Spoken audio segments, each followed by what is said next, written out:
ॿिन्हिनि ॾिणनि जी ॻाल्हियूं ॿुधण खां पोइ ऐं हालात खे मद्देनज़र रखंदे फ़ैसिलो इहो आहे त सिद्धार्थ ॾोही आहे पर कारो न आहे। छो त कारोकारी जी कुधी रस्म इस्लाम में हराम आहे। मंठाड़ वारनि पंहिंजी भेण खे सजा सां घर खां ॿाहिरि ॾिठो ऐं जज़्बात में अची पंहिंजी भेण खे मारे विधो ऐं ॾोहो सजा ते साबित थिए थो। इन करे असां फ़ैसिलो ॾियूं था त सॼण पंहिंजी भेण जो संग मंठार खे ॾींदो ऐं हुन सां गॾु 2 लख रुपया चटी बि ॾींदो। सॼण खे गोली लॻण सबबु उहा चटी 1 लख रुपयो रखी थी वञे। सॼण तोखे क़बूल आहे? साईं क़बूल आहे। मंठार, अली,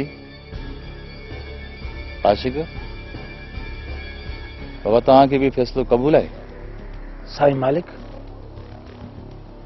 अवां जो हर फ़ैसिलो हर हुकुम असांजे सिर अखियुनि ते असांखे क़बूल आहे मालिक, क़बूल आहे। क़बूल आहे बाबा साईं, तव्हांजे फ़ैसिले खे पुठी त कोन ॾींदासीं। जेकॾहिं तव्हांखे इहो फ़ैसिलो क़बूल आहे त पोइ उथो ऐं पाण में भाकुर पाओ। खीर खंड थियो बाबा।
अदा फ़ैसिलो कीअं थियो? जेको थियो ठीक थियो। अदा ॿुधायो आख़िर थियो छा? हा अदा जल्दी ॿुधायो फ़ैसिलो कीअं थियो? सूंह फ़ैसिलो इहो थियो तुंहिंजो संग मंठार खे ॾियणो पवंदो ऐं 1 लख रुपया चटी बि। अदा इहो सभु कुझु मुंहिंजी बेवकूफ़ी जे वजह खां थियो आहे। सोनी मूंखे चवंदी हुई त हुनजा भाइर हुन ते शक था कनि। जेकॾहिं तूं असांखे ॿुधाई हा त सोनी न मरे हा। अदा मूंखे सोनी ऐं सजाद जे बारे में ख़बर हुई पर तव्हां सभिनी खे ॿुधाइण खां अॻु में सोनी जो सिर हलियो वियो। अदा सोनीअ जो सिर वियो या हुननि जी आकह जो वञे पर मां पंहिंजी भेण जो संग मंठार खे न ॾींदुमि। साबू भरी कचहरीअ में साईं फ़ैसिलो कयो आहे, मुंहुं त ॾियणो पवंदो। अदा ड्रिजो था त खणी ॻाल्हि कयो, बाक़ी न हुननि खे असां संग ॾींदासीं न चटी, सम्झो?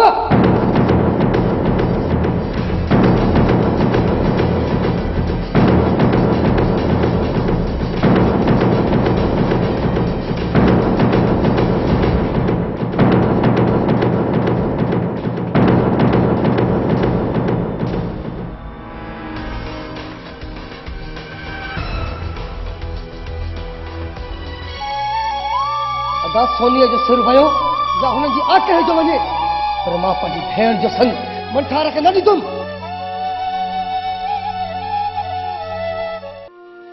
सुन छा ॻाल्हि आहे, तूं ख़ामोश आहीं, उदास आहीं, नाराज़ आहीं छो?